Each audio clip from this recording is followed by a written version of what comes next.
انہوں نے شاہ ولی اللہ نے ادھر جو لکھا ہے نا، ادھر یہ جو لکھا ہے نا کہ آپ علیہ الصلوۃ والسلام کی نبوت کا انکار انہوں نے جو کیا ہے نا، 4-5 وجوہات جو انہوں نے بتائی ہے نا، اس وجہ سے کیا ہے نا، یہی وجہ ہے نا. انہوں نے ادھر لکھا ہے نا، نمبر ایک یہ وجہ کہ انبیاء کرام کے حالات اور ان کے ماحول کا مختلف ہونا. تو میں کہتا ہوں کہ انبیاء کرام کے حالات کا مختلف ہونا یہ ایسا تو نہیں تھا نا کہ باقی تمام بنی اسرائیل انبیاء کرام حالات ایک جیسے تھے اور آپ علیہ السلام کے حالات کچھ مختلف تھی. ٹھیک ہے، ہاں ایسا تو نہیں ہے نا، حالات تو مختلف. ہاں اس حالات میں ہو سکتا ہے، یہ ایک پاسبلٹی ہے کہ وہ تمام بنی اسرائیل تھے اور یہ بنی اسرائیل میں سے نہیں تھے، یہ ہو سکتا ہے. ٹھیک ہے، یہ چلو اس کو تو ہم مان لیتے ہیں. نمبر 2، انبیاء کرام کی بیویوں کی تعداد کا ایک جیسا نہ ہونا. تو میں کہتا اگر یہ والی پوائنٹ ہے کہ انبیاء کرام کی بیویوں کی تعداد ایک نہیں تھی، تو کیا تمام بنی اسرائیل کے انبیاء کرام کی بیویوں کی تعداد ایک جیسی تھی، اس لیے انہوں نے ان کو نبی مانا اور آپ علیہ السلام کو نہیں؟ حالانکہ ایسا تو نہیں ہے. بنی اسرائیل کے انبیاء کرام آپس میں بھی ان کی بیویوں کی تعداد مختلف ہے، کسی کی زیادہ اور کسی کی کم ہوگی وغیرہ وغیرہ. سمجھ آ رہی نا میری بات؟ تو یہ جو انہوں نے بات بتائی نا، مجھے تھوڑا سا ان میں کنفیوژن ہے ان چیزوں میں جو انہوں نے یہاں لکھی ہے، مجھے ایسا لگ رہا ہے. نمبر 3، انبیاء کرام کا ایک ہی دین ہونے کے باوجود ان کی شریعت میں فرق ہونا. تو کیا ایسا تو نہیں تھا نا کہ مثال آپ علیہ السلام کی شریعت مختلف تھی اور باقی تمام بنی اسرائیل پیغمبروں کی جو شریعت وہ ایک جیسی؟ ایسا تو نہیں تھا. باقی اسحاق علیہ السلام کی شریعت کچھ اور ہوگی، موسیٰ کی کچھ اور تھی، عیسیٰ کی کچھ اور تھی، ہو سکتا ہے باقی انبیاء کرام کی جو اسرائیل تھی ان کی شریعتیں الگ الگ تھی. تو ایسا تو نہیں تھا نا، یہ سوال یہاں نہیں بن سکتا.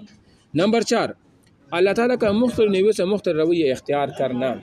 تو ایسا تو نہیں تھا کہ مثال اگر یہ اس لیے ہمارے محمد صلی اللہ علیہ وسلم کی یہ انکاری ہیں کہ ان کے ساتھ اللہ تعالیٰ کا الگ رویہ تھا، اختیار کیا گیا تھا، اور باقی بنی اسرائیل کے ساتھ الگ تھا. تو تمام بنی اسرائیلی پیغمبر کے ساتھ اللہ تعالیٰ ایک جیسے رویہ تو اختیار نہیں کیا گیا تھا نا. آپ علیہ السلام نے موسیٰ علیہ السلام کے ساتھ کچھ اور رویہ اختیار کیا، ان کے ساتھ کوئی طور بجا کے کلام بھی کیا. ابراہیم علیہ السلام کے ساتھ کچھ اور رویہ اختیار کیا، دانیال کے ساتھ کچھ اور وغیرہ وغیرہ وغیرہ. تو یہاں پر بھی سوال نہیں بن سکتا. نمبر 5، حضور سے پہلے جتنی بھی کرام ابو سے ان کا تعلق زیادہ تر بنی اسرائیل سے تھا، جبکہ آپ بنی اسماعیل میں سے تھے. چلو اس کو تو میں مان لیتا ہوں، لیکن پھر یہ سوال یہاں پیدا ہوتا ہے کہ یحییٰ علیہ السلام بھی بنی اسرائیل تھے، زکریا بھی بنی اسرائیل سے تھے، ٹھیک ہے، اور اس طرح عیسیٰ بھی بنی اسرائیل سے تھے. تو بہرحال میں اگر ان کا خلاصہ اب یہاں مجھے یہ سمجھ نہیں آ رہا کہ یہ انہوں نے کس حیثیت سے لکھا ہے. اگر آپ کے دل و دماغ میں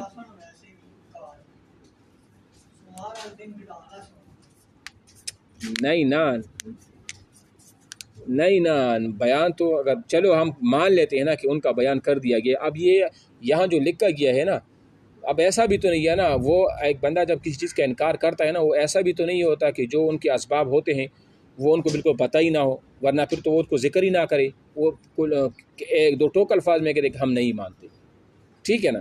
میں جو کہتا ہوں کہ یہ ان کا ایک عناد تھا، ایک بغض تھا، بغض اور عناد کی وجہ سے کہ آپ علیہ السلام جب مبعوث ہوئی تو ان کی دکانداری بند ہو گئی. ان کی کیا بند ہو گئی تھی؟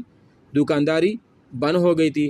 ہاں اب وہ کاہن نہ رہے، رہبان ان کے رہبان نہ رہے، احبار ان کے احبار نہ رہے، پیسہ بند ہو گیا، اور ان کی اپنی منمانی وہ بند ہو گئی، اور بخشش کی سرٹیفکیٹ وہ بند ہو گئی، ان کی نسل میں سے نہیں آئی. وہ ان کے ایک عار کی بات، وہ کہتے ہیں ہمارے لیے ایک عار کی بات ہے، حالانکہ اس کا اقرار تو حی ابن اخطب بھی کر چکا تھا.